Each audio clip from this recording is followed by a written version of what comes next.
ત્યાં ગુજરાતીમાં એક કહેવત છે, ઘરડા ગાડા વાળે. ઘરડા ગાડા વાળે. હું નાનો હતો ને ત્યારે મને સમજ જ નહોતી પડતી કે એક્ઝેક્ટલી આનો મિનિંગ શું છે, ઘરડા ગાડા વાળે. આ કહેવતનું મૂળ ક્યાં હશે? એક જમાનો હતો જ્યારે લગ્ન પ્રસંગે ઝઘડા બહુ થતા. ये शादी नहीं हो सकती, એ ટાઈપના ઝઘડા. એટલે કોઈને નાની અમથી વાતે વાંકું પડી જાય અને માંડવામાંથી ઊભા થઈ જાય, જાન પાછી લઈ જવાની ધમકી આપે. હવે એ સમયમાં તો બળદ ગાડામાં જાન આવી હોય એટલે ગાડા પાછા લઈ જવાની વાત કરે. અને એ વખતે જયારે ઝઘડો થયો ત્યારે કોઈ સમજુ વૃદ્ધ વ્યક્તિ હોય જે વચ્ચે મધ્યસ્થી કરે અને વાતને વાળી લે, બધાને સમજાવે અને ગાડાને નીકળી જવા ન દે. કોઈને રીસ ચડી હોય તો મનાવી લે. અને ત્યાંથી કહેવત આવી, ઘરડા ગાડા વાળે.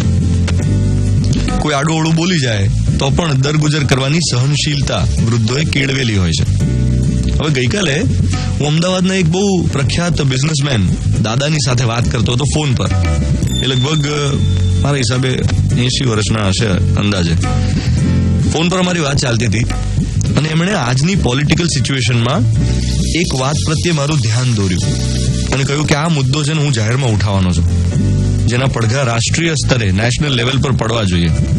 એટલે હું એમની હિંમત જોઈને છક થઈ ગયો. મેં કહ્યું, દાદા આ ઉંમરે પણ તમે કોઈની સામે પડવાનું આવું રિસ્ક લેવા તૈયાર છો?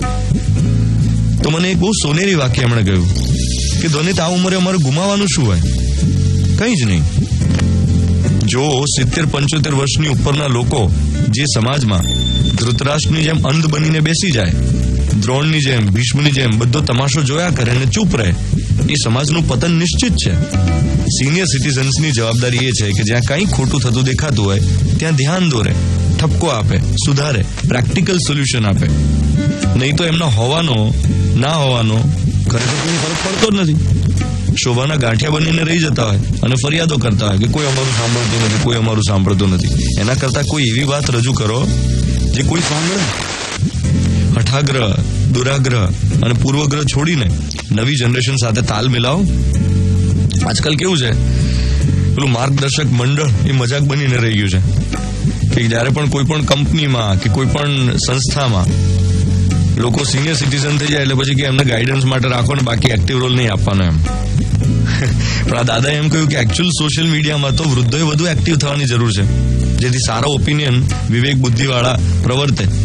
એમણે એમ કીધું કે નિર્ણયો છે ને નવી પેઢીને લેવા દેવાના અને તમારા જ્ઞાનનો લાભ આપવાનો. નિર્ણયો ભલે એ લોકો લેતા હોય પણ તમારા નોલેજનો, તમારા એક્સપિરિયન્સનો લાભ તો મળી જવો જોઈએ. એમણે એક બીજું એક્ઝામ્પલ પણ મને આપ્યું.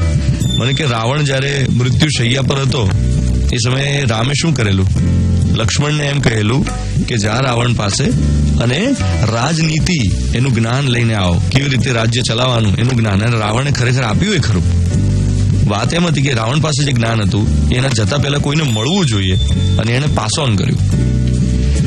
સો એક બહુ મહત્વપૂર્ણ વાત ગઈકાલે એમણે કરી કે એલ્ડર્સ જે છે એ બધો તમાશો જોયા કરે અને પોતાનું ઓપિનિયન ના આપે, ચૂપ રહે, તો એ સમાજનું પતન નિશ્ચિત છે.